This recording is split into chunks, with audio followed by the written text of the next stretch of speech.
they seek to reach all the corners of the earth. Assalamu alaikum wa rahmatullahi wa barakatuh. We are back with another episode of your favourite programme, Roundup. Today we have some amazing reports for you, but as always, let's start off with the headlines. Peru's Congress voted to oust President Pedro Castillo during an impeachment trial on December 7th due to his decision to shut down Congress, putting the country in a constitutional crisis. Vice President Dina Boluarte will be taking office with approval from the legislature. Ex-President Castillo was summoned by Congress to respond to various allegations, including his moral incapacity to govern, as well as a complaint alleging that he was leading a criminal organization. Iraqi security forces killed 2 protesters after using live ammunition to disperse an anti-government protest. At least 16 people were wounded by live bullets in the southern city of Nasiriyah.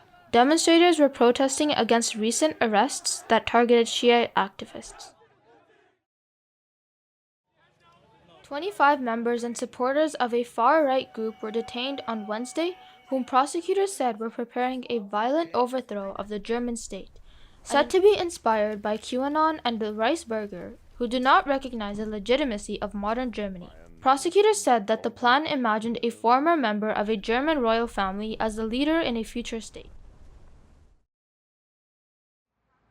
Behind the bars that have kept him captive for more than 20 years, Mark is the last of dozens of bears held in such conditions at Albanian restaurants as means of attracting and amusing guests, says the charity that rescued him on December 7th. A team from Four Paws sedated the bear and moved him into a transport crate to start a journey into the charity's bear sanctuary in Austria. Next up, we have an exclusive special report on the FIFA Men's World Cup. That's right, there's been a lot of media coverage and some controversy surrounding the tournament. But let's head over there for a special report from Yusuf.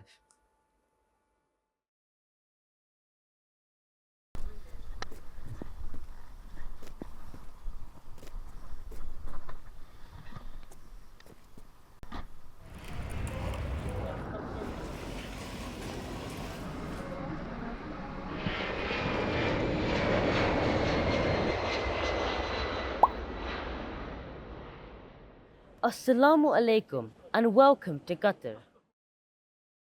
The world has gathered here for the FIFA Men's World Cup 2022.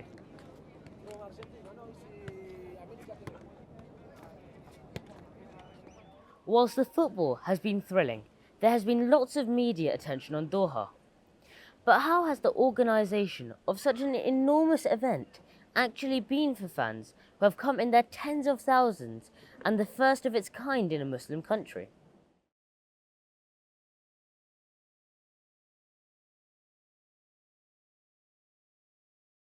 First of all, as everyone knows, you can't go anywhere without your phones these days, especially when travelling.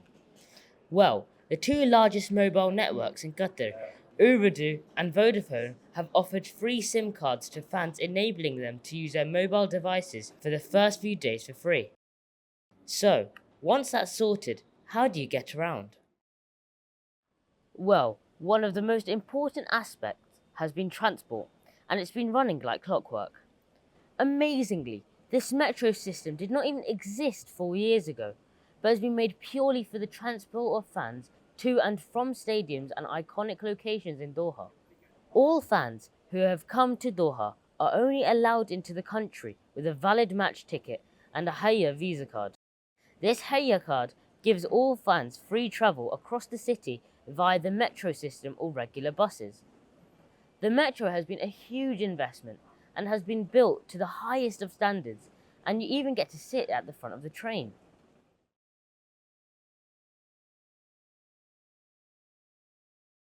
The World Cup taking place in one city for the first time, with thousands of fans all using the same transport system, has created an amazing atmosphere, and especially more so on match days.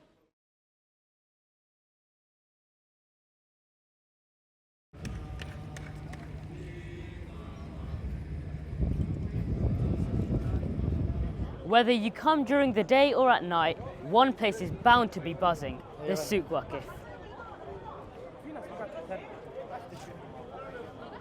One of the most iconic destinations, Souk Waqif, provides an authentic taste of traditional Qatari architecture and culture.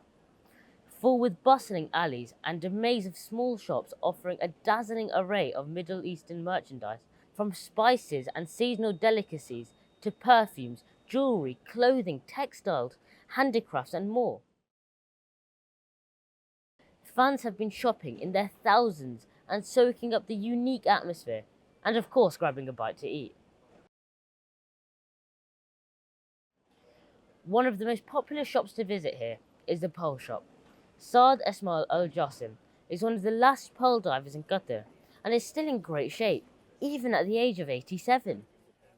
I am a pearl diver. In the old days, we go in a big boat which contains the captain and his helper and the diver and their helpers. Diver uses three things for diving.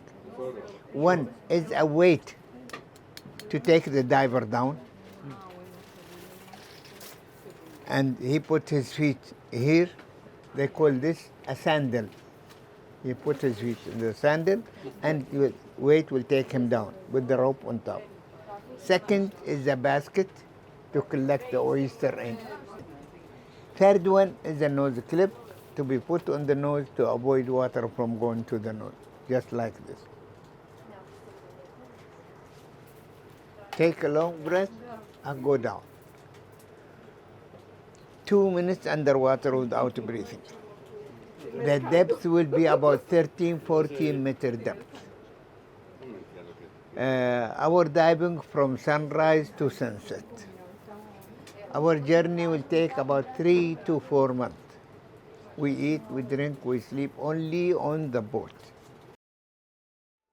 That was fascinating, but we're not quite done with Qatar yet.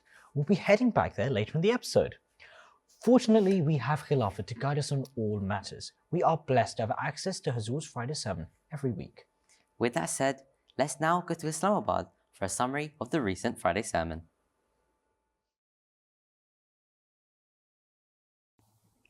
Assalamu alaikum, my dear brothers and sisters.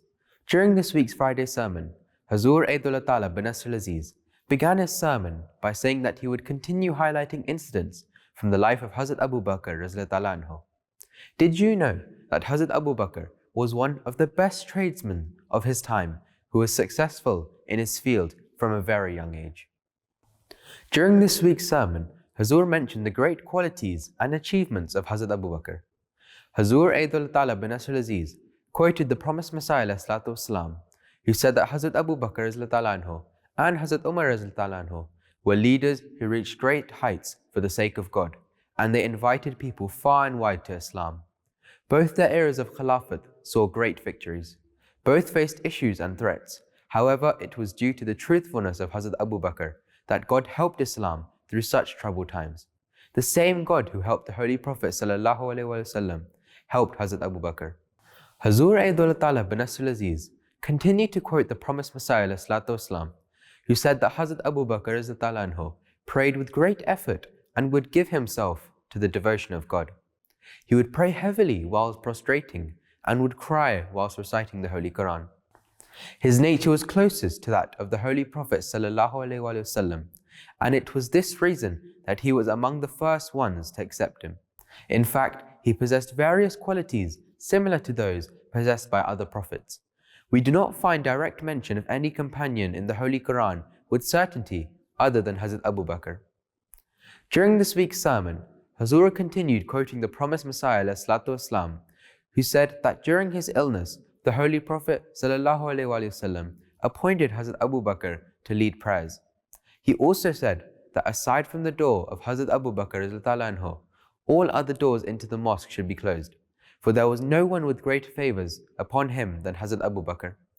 Ibn Khaldun relates that later Hazrat Abu Bakr anhu went to the Holy Prophet ﷺ, kissed his forehead and said that God would never cause him to die 2 deaths. It is recorded that upon the demise of Hazrat Abu Bakr, he was carried on the same cot as the Holy Prophet ﷺ, and he was buried beside the Holy Prophet ﷺ, such that his head was aligned with the Holy Prophet ﷺ's shoulders. Hazur Aidullah Ta'ala bin Nasr al-Aziz continued to quote the promised Messiah ﷺ, who said that people should always bear the example of Hazrat Abu Bakr in mind. Hazur said, the world has never seen an example of true friendship, the like of which was displayed by Hazrat Abu Bakr, who remained by the Holy Prophet ﷺ's side, no matter the opposition and the pain he faced. It is people with true faith who remain by one's side during hardships. It is during tough times that true faith comes to be known. Dear brothers and sisters, we should always remain firm in our faith and be loyal to Allah, despite all the challenges and hardships we face. Beloved Hazur Aidullah Ta'ala bin Nasr Aziz further said that a prophet does things with the guidance received from God, and so it was God who made clear to the Holy Prophet ﷺ that the best companion to accompany the Holy Prophet ﷺ was Hazrat Abu Bakr anhu. And so it was he who remained by the Holy Prophet ﷺ even as they were in the cave of Thor. It was there that the Holy Prophet ﷺ told him, "Fear not, for God is with us," including both of them in us. This was the trust he had in God. Beloved Hazur Aidullah Ta'ala bin Nasr Aziz further quoted the promised Messiah ﷺ, who said that Hazrat Abu Bakr anhu was like the shadow of the Holy Prophet ﷺ in his morals, and he had a connection with the Holy Prophet ﷺ. It was thus that he attained such heights which others cannot attain in an entire lifetime. Hazur Aidullah Ta'ala bin Nasr Aziz in this week's sermon said that this brings an end to his series of sermons on the companions who took part in the Battle of Badr. Hazur Aidullah Ta'ala bin Nasr Aziz said that sometime in the future, he may present further details which came to light later of certain companions, whom he mentioned earlier in the series. Otherwise, those details will be added when this series of sermons is published. Hazur Aidullah Ta'ala bin Nasr Aziz prayed that may Allah the Almighty enable us to follow in the footsteps of these companions. May they be our guiding stars, and may we strive to become the standards that they achieved. Dear brothers and sisters, this was just a very brief summary of last week's Friday sermon, which was filled with many interesting stories and incidents. We hope you're able to hear the full sermon, which can be found on mta.tv. Until next time, Assalamu alaikum.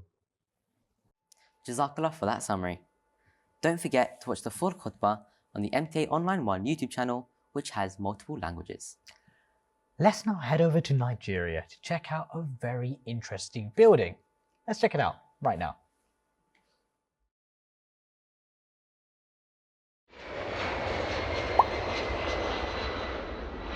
Assalamu alaikum wa rahmatullahi wa barakatuh, beloved viewers. My name is Bakari Fahima. I am here at the first Storey building in Nigeria. This building is located at Badagry, Lagos State, southwest Nigeria. The foundation of this Storey building was laid in 1842 by Reverend Henry Townsend of the Church Missionary Society and was completed 3 years after in 1845 by Reverend C.A. Gorma. That was about 177 years ago. Isn't that amazing?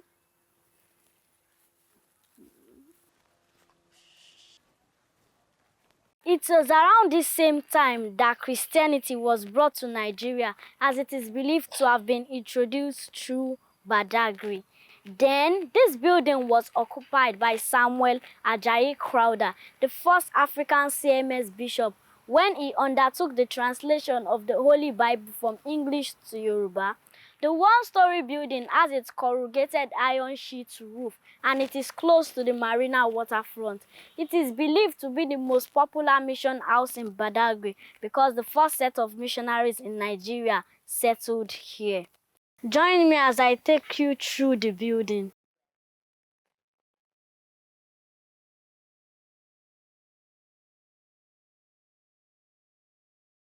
This edifice has 6 big rooms, 4 stores, 2 big sitting rooms, and a safe where precious items are kept.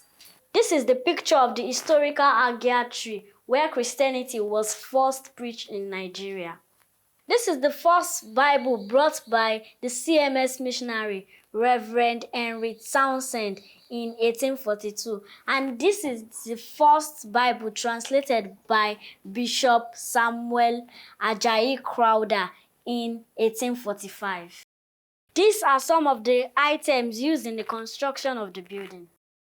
This is the picture of Reverend C.A. Goldman and Reverend Henry Townsend. This is the safe where precious items are kept. As you can see, these were some of the currencies used back then. From the outside, the building looks old and frail, but the wooden staircase looks as strong as ever.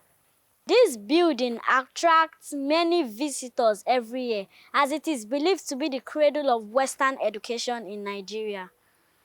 While this mission house remains a historic building, the Ahmadiyya Muslim community has built mosques and mission houses all over the country to spread the message of Islam. Till next time we come your way. Assalamu alaikum wa rahmatullahi wa barakatuh.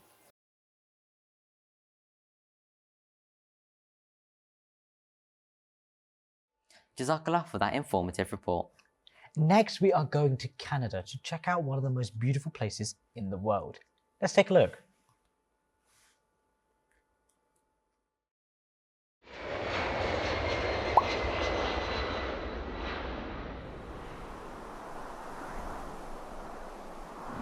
Assalamu alaikum wa rahmatullahi wa barakatuhu. Did you know that Canada's Rockies are one of the most popular tourist destinations in the world? So today I have traveled to the town of Banff to show you around. Let's go. Banff is only 1.5 hour drive away from Calgary, and it's surrounded by mountains, which makes it a perfect spot for picnics and sightseeing. However, people don't just come here for sightseeing, but also to do activities, which makes this a business town for tourism. As you can see, we're visiting Banff in fall season, so the leaves are changing color from green to yellow, and the weather here changes very fast. So it can go from sunny to cloudy in just a few minutes. The main attraction in Banff is the gondola. It lifts you all the way up the mountain. I would also like to go too. The ride up the gondola is 8 minutes long, and the track is about 1 mile in length. Now we're on the top of the hill. It is very windy and cold, but the sight is very good and beautiful. There are a lot of things to do here once you get to the top. On top of the hill, there's a building. On the rooftop, you can relax and get a 360 view of the mountains. There's so many fun activities for kids in the building. And right now I am doing this hiking map that teaches you how to hike. After learning more, I am ready to go up for a hike up a mountain. Right behind me is Sulphur Mountain. People go all the way up to Sulphur Mountain to enjoy the heights. Let's go there too. A boardwalk path has been constructed along the trail for the visitors to go up the mountain. Now we finally reached the top of Sulphur Mountain. I do not know how many steps I took, but I'm really tired. But the view looks so amazing and I enjoy it.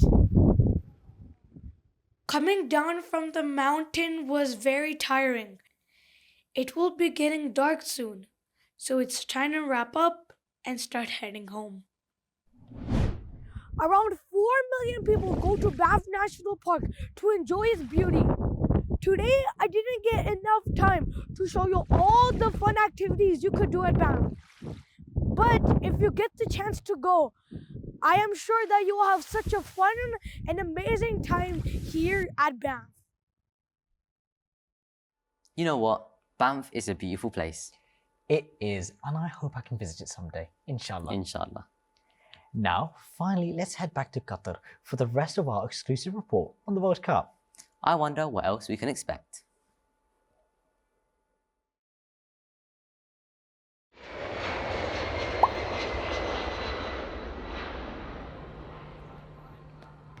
This is Qatar's National Museum, the Museum of Islamic Art.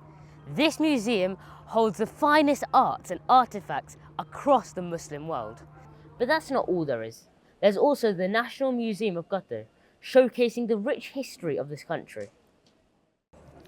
One place that fans have been checking out is Qatar.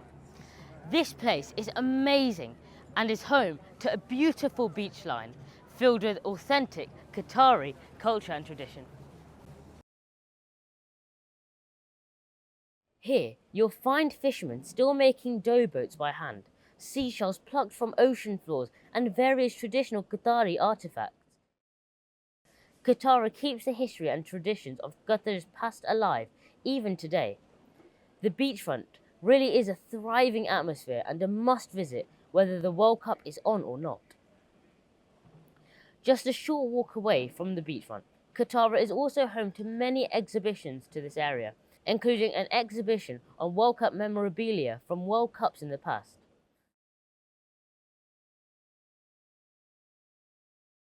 There's also an incredible virtual reality tour, taking you to Mecca as it was in the time of the Holy Prophet Muhammad sallallahu alaihi wasallam, and even inside the doors of the Kaaba as it is today, a rare sight that many don't usually get to see. But the real reason why all these fans have come to Qatar is for this, the greatest footballing show on earth. Built upon the backs of thousands of mostly Asian migrant workers, some of whom unfortunately lost their lives, the stadiums really are a thing of architectural beauty, a testament to the skills of those who built these amazing stadiums. But that's enough talking, let's go inside.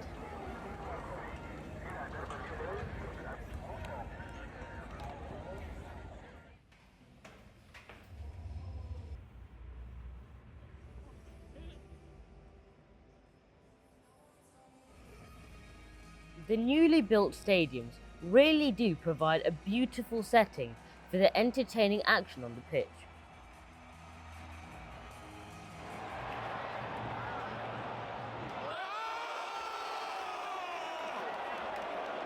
The action has been thrilling, with the group stages going down as perhaps the greatest ever in World Cup history, and the fans are loving it.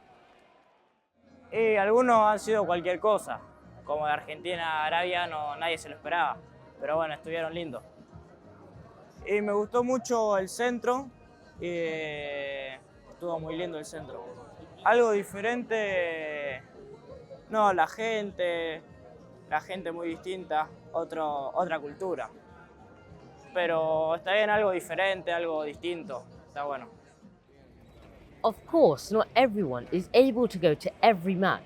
So there are large screens dotted around the entire city, showing the action as it happens, with one of the largest being in the FIFA Fan Festival, where fans in their thousands cheer on their countries.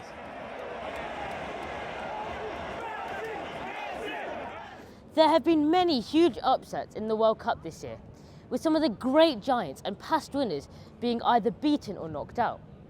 So who will win the World Cup this year? We will find out on Sunday, 18th of December. For now though, here from Doha in Qatar, shukran, masalama. Wow, that was amazing. Unfortunately, that's all we have time for in today's episode, but don't forget to tune in next week when we'll have even more amazing content in store for you. And as always, we love hearing what you have to say. So continue to send us your feedback to our socials or our email at roundup@mta.tv. Until next time, Assalamu alaikum. Oh, I shall call, oh, I shall call, I shall call, oh, I shall call, I shall call. Thy message to reach all the corners of the earth. Oh, I shall call, oh, I shall call, I shall call, oh, I shall call, I shall call. Thy message to reach all the corners of the earth.